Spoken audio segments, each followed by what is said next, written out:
Good morning, students. I hope you are all doing fine. So, yesterday we started doing the next chapter, One Summer Night. The story, it's a very scary story because it happens in a dark and stormy night. It happens with Henry Armstrong, who was buried alive, but very soon, he accepts his circumstances and his destiny, and within the grave, he goes to sleep. But on the earth level, three people, they start digging up his grave. One of them is Jess, and other two are the medical students.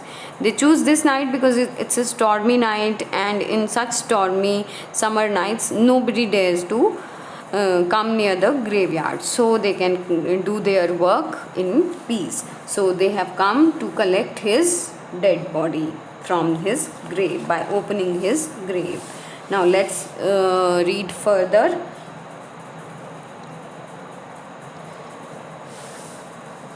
Two of them were young students from medical college a few miles away, and the third was gigantic. Gigantic means huge man known as Jess.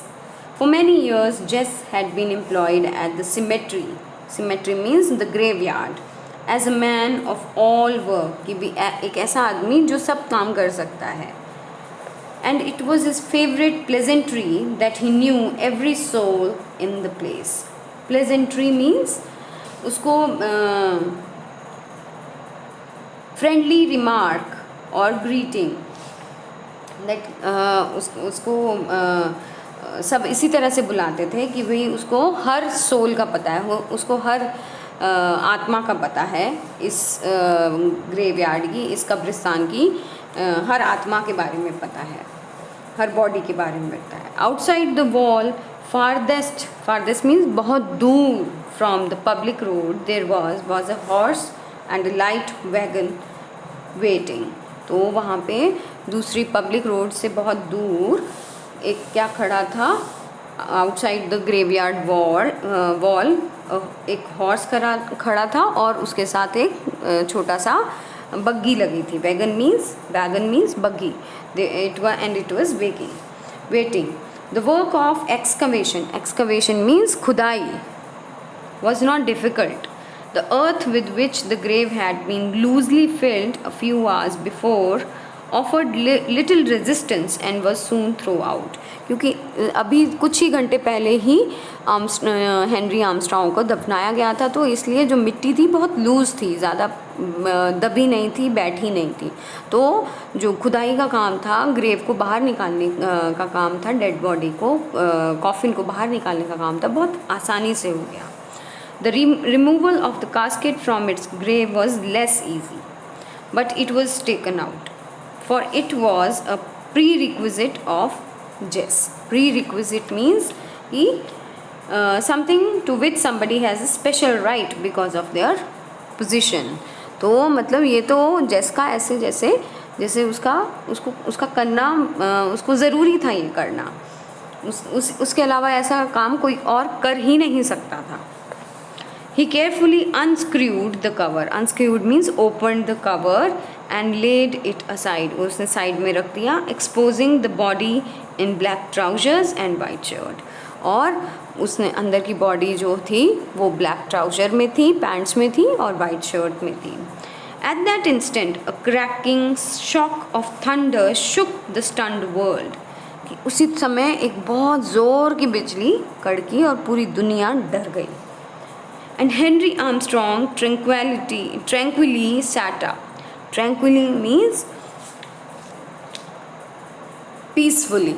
ऐसे जैसे एकदम से झटके से वो अपने जो coffin है उसके अंदर ही उठ के बैठ गया. पीसफुली, कोई उसने शोर नहीं किया, कोई उसने हल्ला नहीं मचाया, बहुत पीसफुली, बहुत आराम से, शांति से वो उठ के बैठ गया. With inarticulate cries.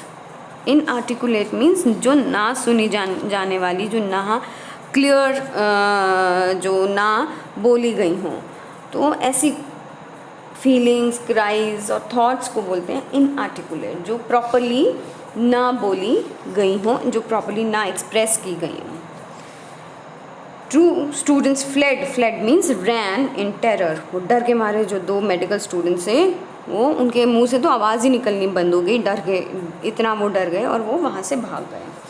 Nothing on earth could have persuaded means changed his mind, the 2 to return. कि भी इस धरती पे अब कोई कुछ भी ऐसा नहीं था जो उन दोनों मेडिकल स्टूडेंट्स का माइंड चेंज करके उनको वापस ग्रेवयार्ड में बुला सकता था. बट जेस वॉज ऑफ अनदर ब्रीड, मगर जेस बहुत स्ट्रॉन्ग था, वो अलग ही मिट्टी का बना हुआ था. ब्रीड मतलब अलग किस्म का था आदमी, बहुत सख्त, जो जिसको डर नहीं लगता था. In the grey of the morning, grey means early morning, the 2 students pallid and haggard from anxiety and with the terror of their adventures still beating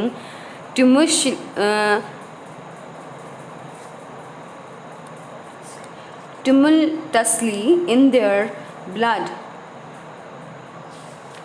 met at the medical college. अब जब morning हुई वो दोनों medical students anxiety और fear से डर के मारे वो धीरे धीरे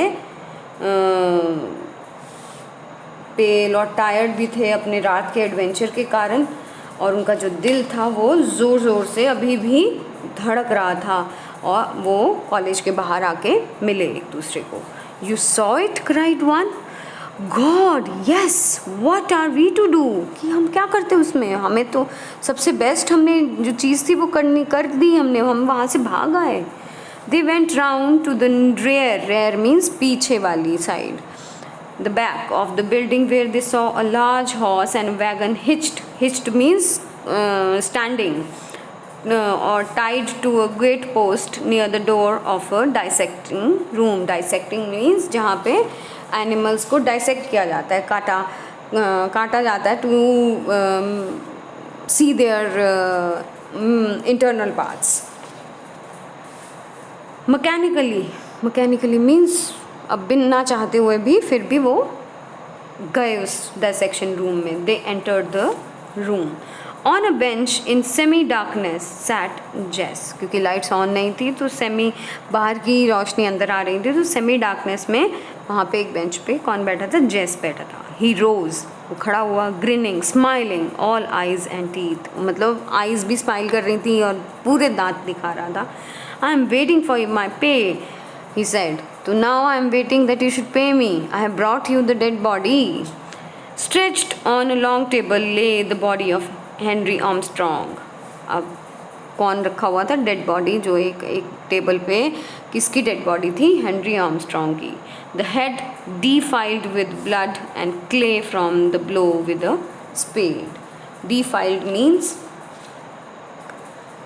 unclean with blood. उसका पूरा जो सिर था वो पूरा खून से लथपथ था और मिट्टी से भरा हुआ था, बिकॉज जेस ने उसको अपने स्पेड से, अपने जो खुदाई करने वाला जो उसका औजार था, उसका जो टूल था, उसी से उसके सिर पे वार किया और वो पूरा खून बहने लगा और खून और मिट्टी मिलके उसके पूरे सिर और चेहरे को उन्होंने बिल्कुल बर्बाद कर दिया, गंदा कर दिया. और वो उसने हेनरी आर्मस्ट्रॉन्ग जो कि ज़िंदा आदमी था उसको मार दिया. अर्लियर ज़िंदा आदमी को ही लोगों ने दफना दिया था, बट अल्टीमेटली उसकी मौत कैसे हुई, जेस के हाथों मर्डर हुआ. So that's the story. I hope you have understood. If you have any queries, you can ask me through WhatsApp. Okay? Thank you. Bye bye. Have a nice day.